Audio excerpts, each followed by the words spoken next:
Hi అండి, welcome back to my channel.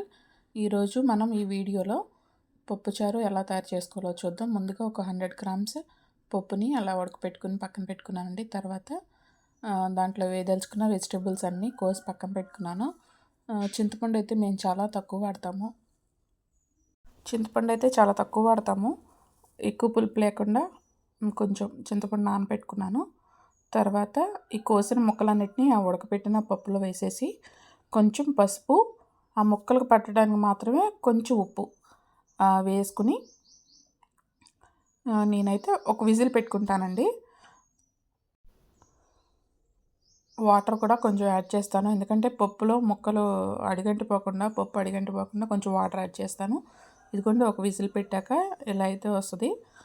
తర్వాత నానబెట్టుకున్న చింతపండు వాటర్లో ఇంకొంచెం ఎక్కువ వాటర్ కలిపేస్తాను. చింతపండుని అంతా తీసేసి అట్లా చింతపండు పులుసుని పోసేసాను. చాలా పుల్లగా ఉండదండి, చాలా సింపుల్గా ఉంటుంది. పులుపు అనేది తక్కువ ఉంటుంది.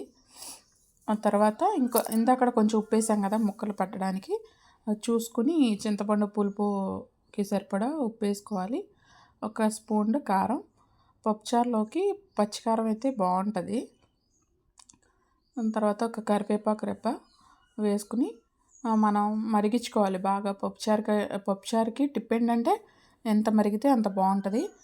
మనం ఎలా మరిగిందో తెలియాలంటే అక్కడ గిన్నెకి అంచులో తెలుస్తుంది, మనకి మరిగింది లెవెల్ తెలుస్తుంది. తర్వాత తాలింపు పెట్టుకోవడమే. దీంట్లో ఆవాలు, జీలకర్ర, వెల్లుల్లి, ఎండుమిర్చి, కరివేపాకుతో తాలింపు పెట్టుకుంటే టేస్టీ పప్పుచారు రెడీ.